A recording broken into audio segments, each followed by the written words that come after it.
નમસ્કાર, ટીવી 17 ગુજરાતીમાં આપનું સ્વાગત છે. હું છું આપની સાથે કિંજલ. અમદાવાદમાં ઇતિહાસની સૌથી મોટી દુર્ઘટના સર્જાઈ છે.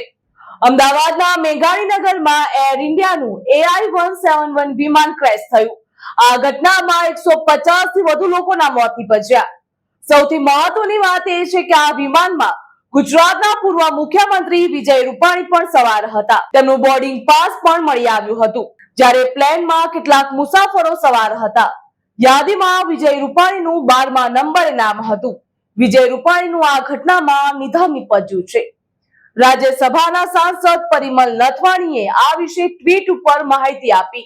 પ્લેનમાં જે મુસાફરો સવાર હતા તેમના સગાવાલા પણ ઘટનાસ્થળે દોડી આવ્યા હતા, જેમને પોલીસ સિવિલ હોસ્પિટલમાં મોકલી રહી હતી.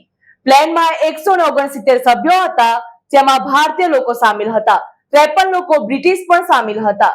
આ સિવાય જો વાત કરવામાં આવે તો 217 મુસાફરો પુખ્ત વયના હતા, 11 બાળકો હતા, ત્યારે 2 નવજાત શિશુનો સમાવેશ થાય છે. એરપોર્ટ અને એરલાઇન્સનો સ્ટાફ બ્લેક બોક્સ શોધી રહ્યો હતો. આ પ્લેનના અંતિમ ક્ષણોની વાત રેકોર્ડ પણ થઈ હશે, તેની પણ શોધખોળ હાથ ધરવામાં આવી છે. મળતી માહિતી પ્રમાણે વિમાનના એન્જિનમાં અચાનક જ ખરાબી આવી ગઈ હતી, જેના કારણે આ દુર્ઘટના બની.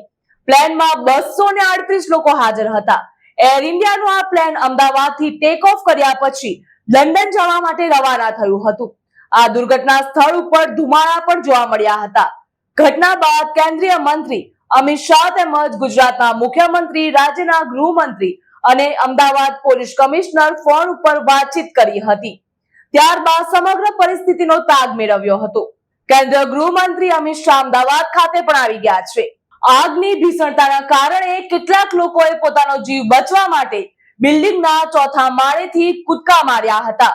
આ ઘટનાને જે નજરે જોયું હતું તે લોકો દ્વારા માહિતી આપવામાં આવી. એક વ્યક્તિએ એક બાળકને જીવ બચાવવા માટે તેને 4થા માળેથી નીચે ફેંક્યો હતો, જ્યારે એક મહિલા પણ 4થા માળેથી કૂદીને ગંભીર રીતે ઇજાગ્રસ્ત થઈ હતી. નજરે જોનારા કેટલાક લોકોનું કહેવું છે કે બિલ્ડિંગમાં આગ લાગતાની સાથે 8 થી વધુ લોકો 4થા માળેથી નીચે કૂદ્યા હતા. પ્લેન ક્રેશ થયા અને બિલ્ડિંગમાં આગ લાગી હતી. તેના કારણે કુલ 9 થી વધુ લોકોના ઘટનાસ્થળે મોત નીપજ્યા હતા અને મળતી માહિતી પ્રમાણે જે રેસિડેન્શિયલ ડોક્ટર હતા અને પ્રેક્ટિસ કરતા હતા તેમના 20 થી વધુ લોકોના મોત નીપજ્યા છે. તમને જણાવી દઈએ કે બીજે મેડિકલ કોલેજના મેઘાણીનગર વિસ્તારમાં છે. આ વિમાન ટેક ઓફ થયાના 5 મિનિટ પછી જ મેડિકલ કોલેજ હોસ્ટેલના બિલ્ડિંગ ઉપર પડ્યું હતું. હોસ્ટેલની ઉપર એક કેન્ટીન પણ છે, જ્યાં બપોરના સમયે મેડિકલ વિદ્યાર્થીઓ લંચ કરવા માટે આવતા હોય છે. અકસ્માતમાં 20 થી વધુના મોત થયા છે. હજુ સુધી તેની સત્તાવાર રીતે પુષ્ટિ કરવામાં આવી નથી. હજુ પણ આંકડો વધી શકે તેવી શક્યતા જોવા મળી રહી. હાલ સમગ્ર ઘટના અંગે વધુ તપાસ એજન્સી દ્વારા કરવામાં આવી રહી છે. જો વાત કરવામાં આવે તો એક તરફ દુર્ઘટનાગ્રસ્ત સ્થળે રાહત અને બચાવની કામગીરી ચાલી રહી હતી, તો બીજી તરફ અમાનવીય ઘટના સામે આવી. મદદ કરવા માટે આવેલા કેટલાક લોકો દ્વારા ચોરી કરવામાં આવી હતી. બિલ્ડિંગમાં તિજોરીઓ ખુલ્લી હાલતમાં જોવા મળી હતી, તો રોકડ રકમ તેમજ દાગીના અને મોબાઈલ ફોનની ચોરી થઈ હોવાની ઘટના પણ સામે આવી છે. પીએમ મોદીએ અમદાવાદમાં બનેલી દુર્ઘટનાને લઈને દુઃખ વ્યક્ત કર્યું હતું.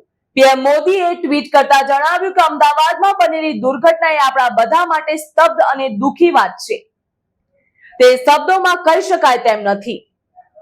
આ દુઃખની ઘડીમાં મારી સંવેદના તેમના પ્રભાવિત દરેક વ્યક્તિઓ સાથે છે.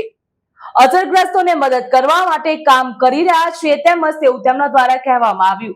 અને તેમના દ્વારા એમ પણ કહેવામાં આવ્યું કે હું સતત અધિકારીઓના સંપર્કમાં છું. અમદાવાદમાં પ્લેન ક્રેશને લઈને આખો દેશ શોકમાં જોવા મળી રહ્યો. રાષ્ટ્રપતિ તેમજ પીએમ મોદી, કેન્દ્રીય ગૃહમંત્રી અમિત શાહ સહિત રાજકીય દિગ્ગજો દ્વારા આ ઘટનાને લઈને દુઃખ વ્યક્ત કરવામાં આવ્યું. અકસ્માત બાદ એર ઇન્ડિયા દ્વારા એક હેલ્પલાઇન નંબર પણ જાહેર કરવામાં આવ્યો. એર ઇન્ડિયા દ્વારા સોશિયલ મીડિયા ઉપર પોસ્ટ કરી હેલ્પ નંબર વિશેની માહિતી આપવામાં આવી. તેમજ એર ઇન્ડિયા દ્વારા કહેવામાં આવ્યું કે અકસ્માત કેવી રીતે થયો તેની તપાસ કરવામાં આવશે અને એર ઇન્ડિયાના તપાસના અધિકારીઓ દ્વારા સંપૂર્ણ સહયોગ પણ આપવામાં આવી રહ્યો છે. હાલ સમાચારમાં બસ આટલું જ. વધુ માહિતી અને સમાચાર માટે આપ જોતા રહો ટીવી 17 ગુજરાતી.